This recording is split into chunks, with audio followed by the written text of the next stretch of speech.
dear friends, this is Grace and welcome to my channel and welcome to another A to Z video.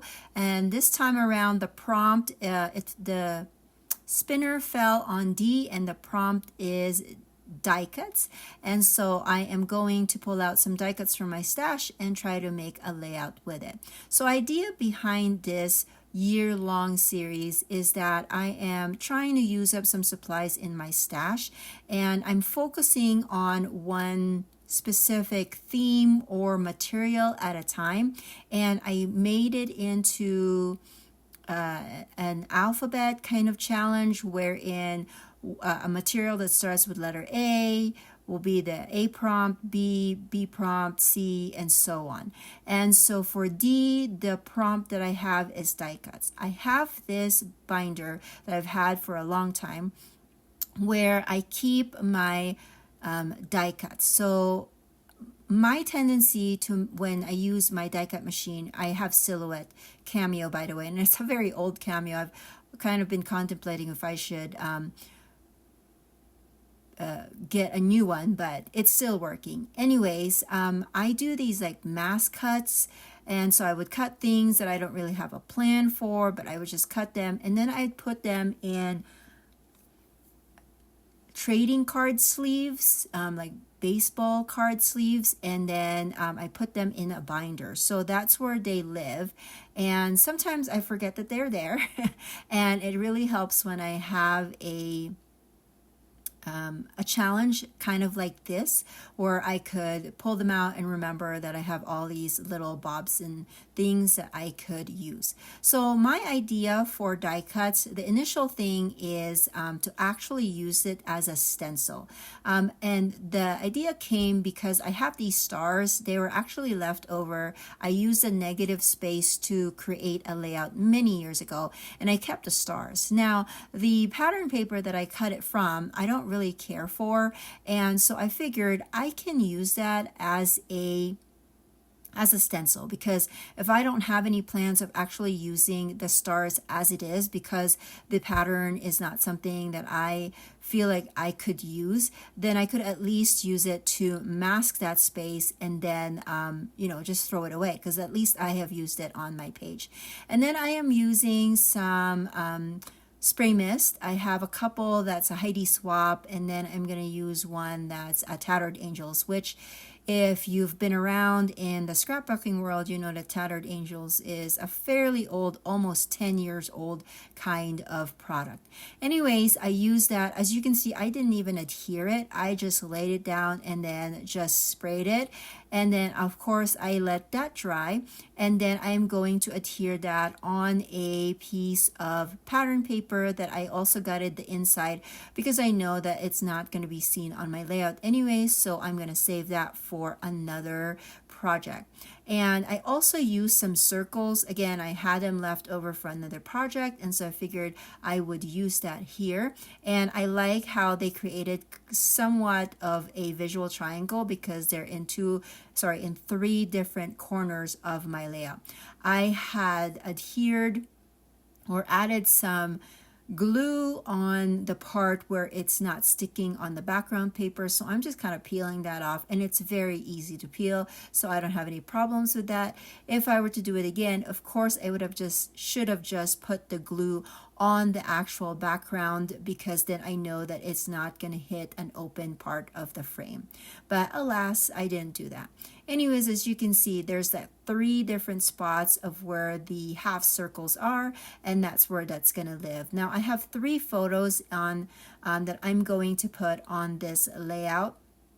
These are photos of a like a veterans monument that we discovered. So 3 years ago, we went to Columbus, Missouri, because we brought our daughter there for a wrestling camp for girls. And so we were just kind of going up and down the highway over there, and about 3 to 5 exits away, if you're going more east to go to St. Louis, we were actually looking for some souvenirs, and there was this big souvenir shop, but they didn't have what we were looking for. I can't remember. I can't even remember what we were looking for. But we were looking at souvenir shops, and then we discovered that just on the other side of the exit is a monument where they have some military kind of things. And so we stopped by, and they have the flags there, as you can see, and then they have a wall that had names. I want to say it was names of either fallen military or fallen firefighters. It's been a while, but we just took pictures of that. And my husband is a veteran. He's an Army veteran, so it's always nice to, go see these kinds of monuments, because I feel like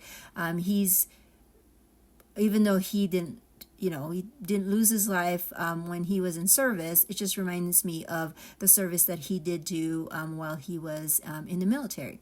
Now, going back to the die cut pieces, I also had that title that says Life in Pictures, and so I'm going to add that, and that will be my title. Now, the stars alone, it was good. Like, I really like how stark white the background is, and initially that's all I wanted. But when I was getting ready to throw away some of these stars, I figured, you know what, I feel like I need more blues in this layout, because it should be red, white, and blue, and there's really not much blue except for the pictures and that little sliver of the background. And so I used the same actually not the same, but I used some more of those stars and spray misted them with blue, and then I'm going to put them in the middle of the empty stars, or the positive stars that I was able to create. Now, let me know in the comment section below if you think I should have just left the stars alone, kept it white, or do you think that the addition of the blue makes it even better? I don't know. You tell me. I feel like by the time I did like number 5, I was actually like, 5th star, I was second guessing myself. I felt like I don't know. I was putting too much, but alas, I did it. And as you can see here, I have some spaces of stars left over, and that's going to bug me. And so I'm going to try to put some different other stars in there. I found these ones. These ones are die cut, like from die cut packs, and so I'm adding them as well. So don't think that you just have to add die cuts that you have to cut from, say, a metal die or a die cut machine. You can always just use pre-made die cuts as well. And so I'm just adding them with some liquid glue, and I'm noticing that I have some bigger stars and I don't have any spaces for them, so I'm just going to randomly put them wherever. I did pull a lot of stars in my stash, just whatever stars I can find, and so I'm putting that there. And then, speaking of more pre-made dies, I am adding a banner and then a couple of like phrases and words that they're 4th of July theme, but I think they will work really well with this more patriotic type of layout.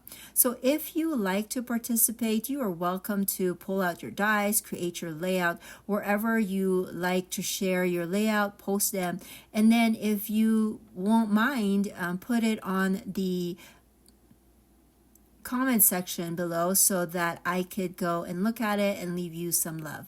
And anyways, thank you so much for watching. I will have some close-up shots at the end, so make sure that you look at that.